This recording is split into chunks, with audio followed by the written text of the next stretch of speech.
नमस्कार एवरीवन, मैं ममता दहिया एक बार से फिर एमडी टॉक्स पर लेकर आई हूँ एक नया टॉपिक। और आज का जो टॉपिक है वो है कि हम अपने स्ट्रगलिंग फेज को कैसे फेस करें, how to face the struggling phase of our life, right. Yes, it is a problem और ये हर किसी के साथ होती है और लाइफ में एक बार नहीं होती, बार बार होती है। इसीलिए स्ट्रगलिंग फेज़ बोला गया है, जो बार बार आता है लाइफ में, एक बार नहीं आता है वो। और ये जो स्ट्रगलिंग फेज़ होता है ये आपके साथ इमोशनल बेसिस पे हो सकता है, सोशल बेसिस पे हो सकता है, या फिर फाइनेंशियल बेसिस पे, करियर वाइज, ये सब सारी प्रॉब्लम्स होती हैं। तो आज हम इसी टॉपिक पर बात करने वाले हैं, राइट। तो स्ट्रगलिंग फेज़ हमारी लाइफ में कई बार अकेडमिक्स से रिलेटेड होते हैं, जब हम कभी 10th क्लास 12th क्लास के बोर्ड एग्जामिनेशन को लेकर बहुत ज़्यादा स्ट्रगल कर रहे होते हैं। समटाइम्स ये फेज़ हमारी लाइफ में तब होता है जब हम किसी यूनिवर्सिटी या कॉलेज में एडमिशन के लिए मतलब स्ट्रगल कर रहे होते हैं। Sometime this is after your education, कि हम अब क्या करें आगे, या हम कोई स्टार्टअप कर रहे हैं या किसी जॉब के लिए जा रहे हैं and constantly we are getting the rejection from the other side. या फिर हम कोई एग्जामिनेशन की प्रिपरेशन कर रहे हैं, हम बार बार साल दर साल, जैसे सपोज़ कि अगर हम आईएएस की बात करें या जो भी हमारे सिविल सर्विसेज से रिलेटेड एग्जामिनेशन होते हैं उनकी हम बात करें, तो बार बार क्या होता है कि हम 1 साल 2 साल 3 साल, समटाइम 5-6 साल लग जाते हैं किसी एग्जामिनेशन को क्रैक करने में। तो ये जो एक लंबा टाइम पीरियड होता है या जो भी फेज़ इस तरीके का हमारी लाइफ में आ रहा होता है, जनरली ये छोटा सा कोई 1 दिन 2 दिन की बात नहीं होती। जब हम फेज़ किसी बात को कहते हैं तो वो एक थोड़ा सा लंबा टाइम पीरियड होता है। और जिस किसी के लिए 6 महीने हो सकता है, किसी के लिए साल भर हो सकता है, किसी के लिए 6 साल हो सकता है, राइट। सो इस फेज़ को किस तरीके से हैंडल करें, किस तरीके से अपने आप को मोटिवेटेड रखें काम करते रहने के लिए, या हमारा जो भी टारगेट है, जो भी गोल है उसको अचीव करने के लिए। ये जो फेज़ होता है ये एक किस्म से आपके लिए फ़िज़िकल भी हो सकता है, जैसे कि सपोज़ कि आपको वेट रिड्यूस करना है, तो आप वेट रिड्यूस करने की जो आपकी जर्नी है, जो भी आपका एक्स्ट्रा वेट है, suppose 10 kg 12 kg 20 kg, sometimes 50 kg। अब 50 kg जो वेट है वो 2-3 महीने में आप कम नहीं कर सकते, उसके लिए आपको 2-3 साल लगते हैं। तो वो एक लंबा टाइम पीरियड होता है और वो लंबा टाइम पीरियड अगेन आपके मूड स्विंग्स वहाँ पर भी होंगे। तो यानी कि कोई भी situation, whether it is related to your studies, whether it is related to your career, whether it is related to your physical fitness or something, or financial, anything, तो फेज सबकी लाइफ में आते हैं।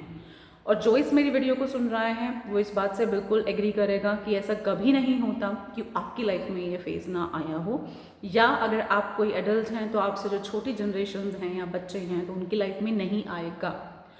हम बीइंग अ पेरेंट कोशिश करते हैं इस बात की कि हमारे बच्चों को हम बहुत अच्छे से अच्छी चीज़ें दें, मतलब बहुत सुख सुविधाएं दें, राइट। लेकिन फिर भी हम जितना मर्जी उनको पैसा दे दें, जितना मर्जी उनको हम लग्जरी दें, जितना मर्जी हम उनको एजुकेशन दें, जितना मर्जी अच्छे से अच्छी यूनिवर्सिटी स्कूल कॉलेज से उनकी पढ़ाई कराएं, whatever things are, there will be struggles in their life. वो चीज़ें होती हैं, दुख सुख स्ट्रगल सबकी लाइफ में आते हैं। इन हर्डल्स को क्लियर करके आगे जाना, यही जो ह्यूमैनिटी है या जो भगवान हमें सिखाना चाहता है कि बाधाओं के आगे ही जाकर आप कुछ अच्छा कर सकते हैं, नया कर सकते हैं, राइट।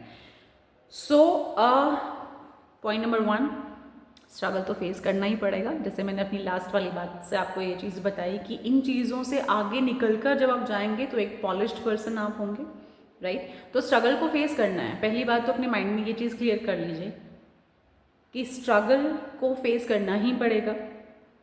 जो टाइम पीरियड जितना उस चीज़ को कंप्लीट करने में टाइम जा रहा है तो वो जाएगा ही। दूसरी चीज़, जब हम कोई बहुत अच्छा या महान काम करते हैं या कुछ अच्छा बिल्ड करने की कोशिश करते हैं, एक अच्छा करियर बिल्ड करने की कोशिश कर रहे हैं, एक अच्छी बॉडी जो है उसको बिल्ड करने की कोशिश कर रहे हैं, इट विल टेक टाइम। ऐसा नहीं है कि एक दिन में से मतलब कुछ हम करेंगे और चुटकी बजाई और काम हो गया, यहाँ पर कोई जनी नहीं आएगा, राइट। यहाँ पे आपने जो जो भी चीज़ है, जो भी आप बिल्ड कर रहे हैं उसमें थोड़ा सा समय लगेगा, तो वो लगेगा ही, उसको आप कम ज़्यादा नहीं कर सकते। अब आपका जितना बड़ा टारगेट है अकॉर्डिंगली आपका वो जो टाइम रहेगा। समटाइम्स ऐसा होता है कि आपका टारगेट बहुत छोटा होता है, इसको हम ऐसे समझेंगे कि सपोज़ कोई एक इंसान जो है वो उसको सिर्फ 2 किलो वेट कम करना है, तो वो 10 दिन में हो सकता है ना। पर आप 50 किलो वेट जो है वो 10 दिन में कंप्लीट नहीं कर कम नहीं कर सकते, राइट। ऐसे ही suppose if you have chosen a small thing कि मुझे यहाँ से दिल्ली जाना है, तो वो घंटे में 2 घंटे में जो भी आपका ड्यूरेशन है, जो भी आपका डिस्टेंस है, अकॉर्डिंगली ही वो कंप्लीट होगा। अब श्रीनगर से एक बंदा ये बोले कि मुझे दिल्ली जाना है ना, तो वो 1 घंटे में कंप्लीट नहीं हो सकता।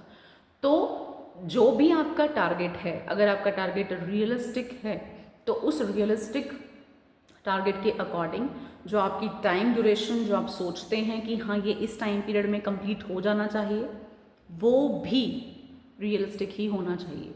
Your goals should not in a way कि कुछ भी अनरियलिस्टिक चीज़ आप सोच रहे हैं कि 50 kg वेट 2 दिन में कम करूँगी, या फिर 50 kg वेट मैं 2 महीने में कम करूँगी। दोनों ही जो चीज़ें हैं वो बिल्कुल अनरियलिस्टिक हैं।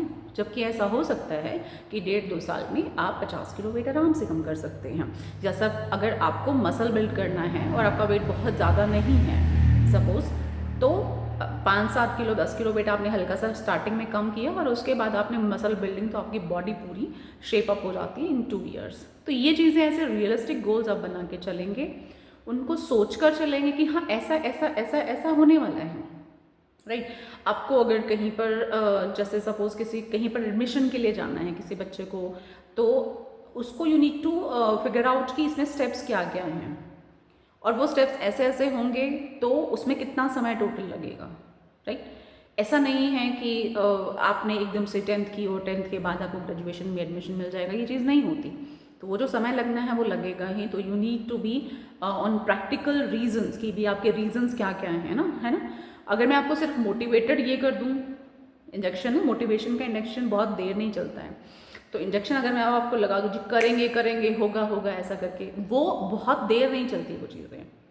आप जब तक बैठ के रीजंस के साथ चीज़ों को लेकर चलते हैं, सोचते हैं कि हाँ हाँ ऐसे ऐसे ऐसे ऐसे ये चीज़ें होंगी और ये इसका रीज़न है और ये इतने ही समय में होगा, तो फिर हम रिलैक्स रहते हैं। हमारा वो स्ट्रगलिंग वाला जो फेज़ है वो बहुत आराम से निकलता है। समटाइम्स जो भी चीज़ें हम कर रहे होते हैं वो सिंगल हैंडेडली हमारे हाथ में नहीं होती, बहुत सारी उसके अंदर गवर्नमेंट की पॉलिसीज़ जो होती हैं वो इन्वॉल्व होती हैं। सपोज़ कि जैसे बहुत सारे मैंने IAS के इंटरव्यूज़ देखे हैं जिन्होंने अपने 6th अटैम्प्ट में या 5th अटैम्प्ट में या कुछ इस तरीके से अपने जो लास्ट वाले अटैम्प्ट्स में जो किसी कैटेगरीज़ के अंडर आते थे, वहाँ पर उस अटैम्प्ट में जो एक जनरल जो पर्सन है उसको उतने अटैम्प्ट नहीं मिलते हैं, जो कि आप किसी पर्टिकुलर कैटेगरी के अंदर अगर आप आते हैं तो उस कैटेगरी के अंदर फिर आपको वहाँ पर अटैम्प्ट मिला कि यस यहाँ पर इस अब मेरा एग्ज़ाम जो है मैं फॉर्म फिल कर सकता हूँ और एग्ज़ाम दे सकता हूँ, now this is my last chance, ऐसे करके। कई बार ऐसा होता है कि आप अपने लास्ट अटैम्प्ट के लिए प्रिपरेशन कर रहे हैं और गवर्नमेंट की कोई पॉलिसी आई कि that you will not be able to fill this form, ऐसा भी हो सकता है। तो फिर जब ऐसा हो गया एकदम से, तो what your plan B will be, आपका प्लान बी क्या होगा वहाँ पे, क्या सोचा है आपने उस चीज़ के बारे में। स्ट्रगल का फेज़ बहुत सुकून से निकलता है, आराम से निकलता है, जब आपके पास आपका प्लान बी हाथ में थोड़ा सा ये रहता है कि हाँ ये नहीं हुआ तो ये तो मैं कर ही लूँगी या कर लूँगा।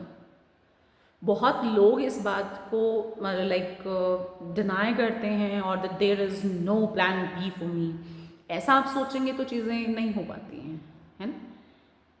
वो 1% ही लोग होते हैं जिनको लगता है कि शायद हाँ यही होगा और हो जाती हैं वो चीज़ें।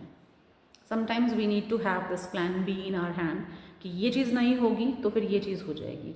अदरवाइज वो जो कोटा और या दूसरी कई कई ऐसी जगहें हैं जहाँ पर सुसाइडल कंडीशंस आती हैं स्टूडेंट्स के लिए भी या किसी और के लिए भी, वो चीज़ें इसीलिए बढ़ रही हैं क्योंकि आप प्लान बी को बिल्कुल हटा देते हैं अपने पार्ट से।